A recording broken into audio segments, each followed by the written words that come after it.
I'm now hiking in a wilderness area in north central Oregon. This is about a few hundred miles due east of the city of Eugene. There's a smaller city due west of my location here is the city of Bend. This area is called the Three Sisters Wilderness. Couple of volcanoes. Anyway, I want to use this hike to talk briefly, given the limited knowledge that I know about the ancient history of Great Britain. As we know, Great Britain is one of the most significant nations in the world, because it has a vast colonial possessions in the 18th, 17th, 18th, and 19th century all over the world. That's number one.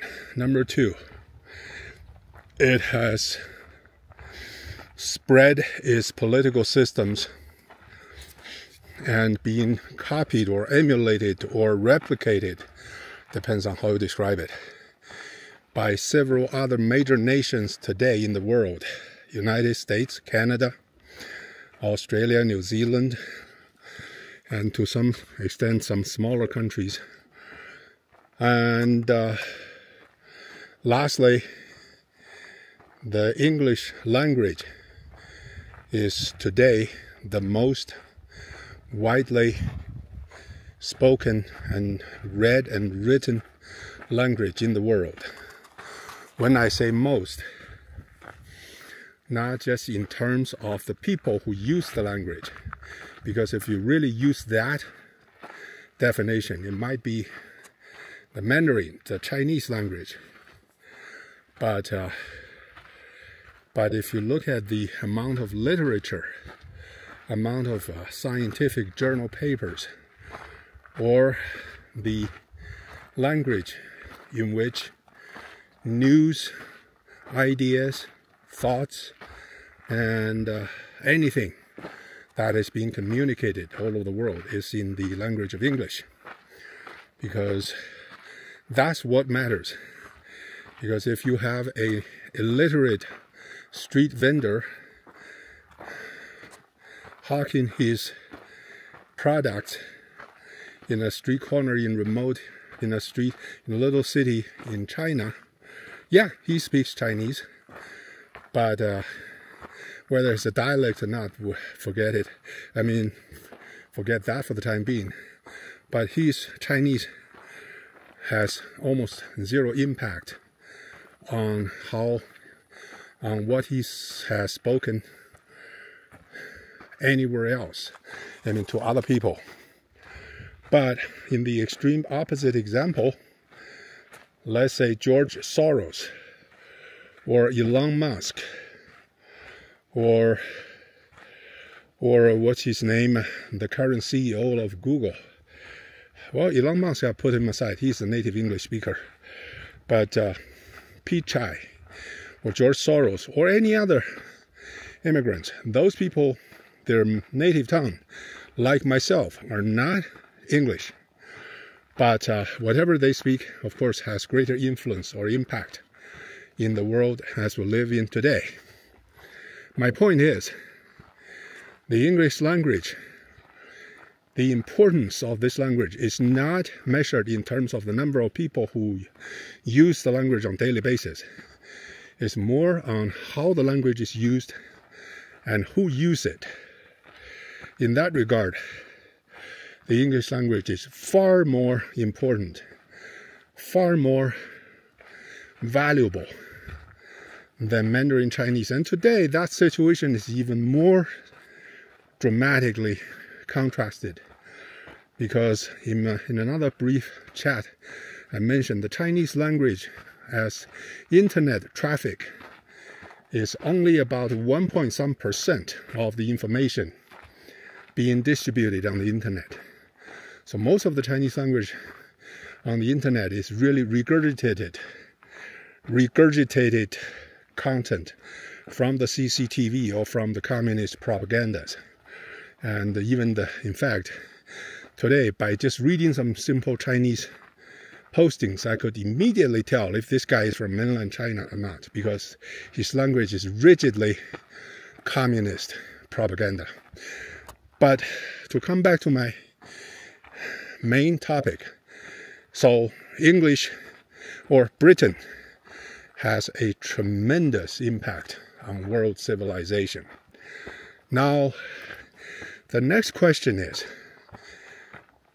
what is the identity of someone being English? Let's say someone say, I'm English. What does it really mean? For non-English people, you may say, oh yeah, I'm British or I'm English. But to the British people, actually depends on who you ask. Some of them will tell you, yeah, I'm English, I'm from the England part. Another person, one of my colleagues, he would correct me, no, I'm not English, I'm Scottish. And when I was a grad student, the janitor working in my dorm, he's an American, but he kept on telling me I'm Welsh. In other words, his parents were Welsh. In fact, that old gentleman was a Korean veteran. He fought in the Korean War, but unfortunately, which is really sad, I was too young at the time to spend too much time chatting with him. I would love to hear his perspective of the Korean War. But before I finished my study there, he was replaced because he had a heart attack. He was kind of old at the time.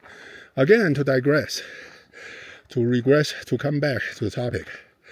So what is an English? Well, it's, unless you define it as someone who grew up in the old England portion, is English.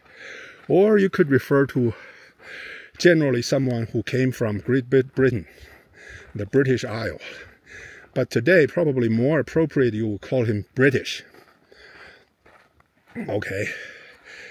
Now, what is British? If we use the Chinese propaganda as color of that, you may say, as British, I want to bring my great empire into a renaissance and go back to bring Britain to the glory old days of our British people, our British blood, our British culture, British customs, British ancestors. That is the topic of myself, and that is what I'm going to talk about now. In fact, the definition of British is relatively recent. Britain has been occupied, inhabited by many different peoples. Several thousand years ago, there was the Celts, there was the Picts in the Scotland area, Celts in the Welsh in the England area. And these people spoke languages that there is no way for us today to understand. We have no way to understand what they're talking, because they use even their alphabet are different. I don't think there is a clear or easy way to decipher what they spoke. But gradually during the Roman time, Britain was the England portion, primarily, southern portion, was occupied, taken over by the Roman Empire around Jesus Christ time. Constantine probably was one of the emperors who also, I think he lived there as well. How long was this occupation? It was about 350 years, roughly. 350 years is a long time. Britain was under Roman occupation. And of course, Scotland was separate, was not occupied. Between Scotland and the Roman Empire territory, there was a wall called the Hadrian Wall. It's nowhere close to the scale of the Great Wall of China, but still it's a wall. Hadrian was the emperor at the time who built the wall. Anyway,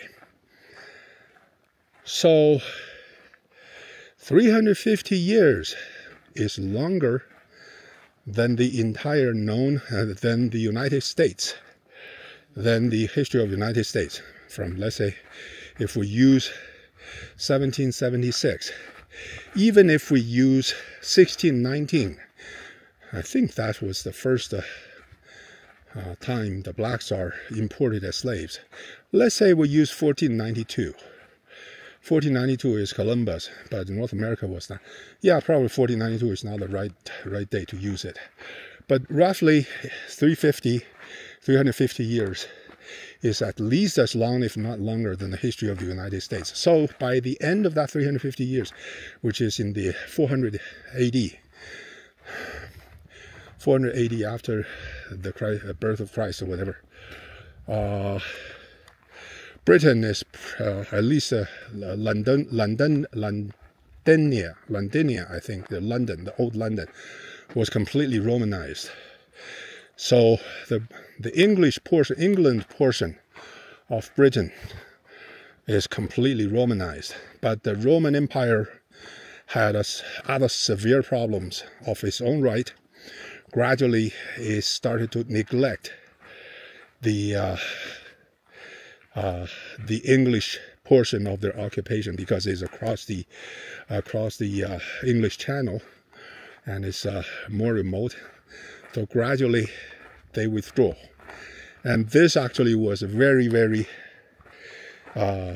disappointing to the English people, because they begged the Romans to stay, because the Roman system was already being part of their inhabitants, and it was very well developed. Its road system, its coin monetary system, its communication system, its bureaucratic system. And let me see, which way am I supposed to go?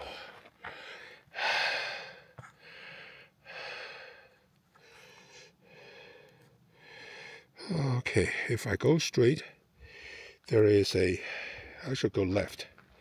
I'm going to go left. That's a longer trail. So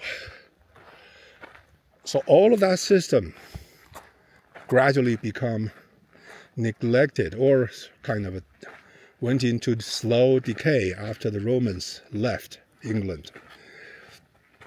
So these 300 some years was heavily Roman tradition. Therefore, Roman, as we know, is Latin. Roman language is Latin. And the Latin, after the Roman Empire, start to fragment, or what you say,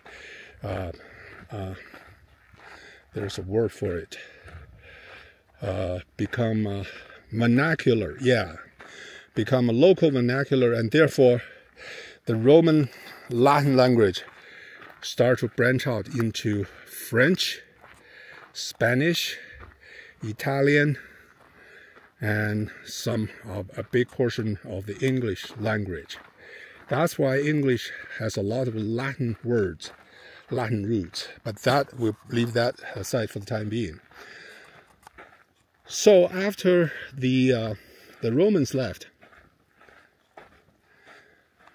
other people start to across the English Channel start to exert their influence on this island. One of them, of course, is the Anglo-Saxons.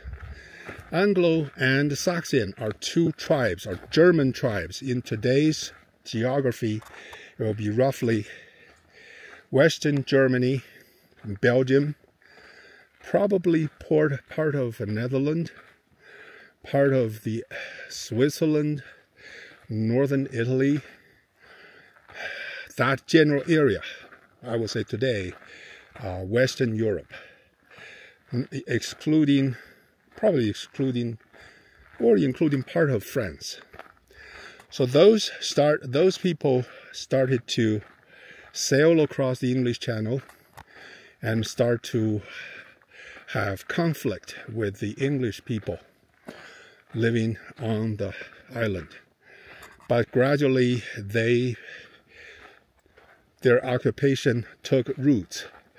They developed their own territory, and that's what we call them Anglo-Saxons. Today, Anglo-Saxons still refer to generally the British, the Germans, and the Western Europeans. In fact, Hitler, he himself has this concept. That's why Hitler, during the World War II, he never considered the British as his worst enemy, because he considered them Anglo-Saxons, as himself considered he is.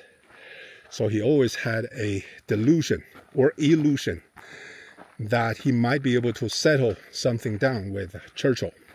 Of course, Churchill would never negotiate or never talk with him. And that was also given as another explanation, reason for the Dunkirk retreat. As we know, in the Second World War, there was almost a 500,000 British troops being cornered in the Belgian shore of Dunkirk. And Hitler could easily order his army, his air force, to blast from the air and kill all of those British troops. The British troops are pretty much defenseless. But all of a sudden, he put a stop and give a very brief window of opportunity for Churchill and the British government to order a vast amount of armada of ships, including civilian ships being drafted in the last moment to ship all of the troops across the English Channel. That was the famous Dunkirk. I think there was a movie about this. Long story short, Anglo-Saxons became part of the the English inhabitants, particularly in the area in the southeast corner. Gradually, Anglo-Saxons blended in with the native English, British, whatever, the native inhabitants.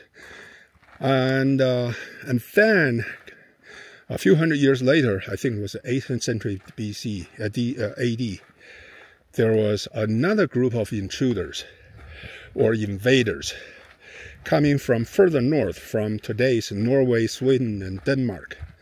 They came in the middle of nowhere in ships. They're very good seafarers. They attack and plunder and pillage the English occupants, including Anglo-Saxons. And these people are what we call the Vikings. And the emperor or the king in England, which at that time already is a blend of Anglo-Saxons and local inhabitants or whatever, started to negotiate and bargain and trying to buy peace from the Vikings. Initially, they pay them off, the Vikings will go away. It's like the Mongols, I guess. They come here and they're trying to rob you. They give me money, I go back. But as we know, if you have thugs, you have thieves, you have robbers who are greedy, you can never buy them off. Well, we are, again, I'll digress a little bit. Their greed can never be satiated by paying them off. No, and today, as a ruler, you cannot consider, if I just pay enough money to them, they will let me go. They will increasingly more greedy. Well, anyway, come back to this topic.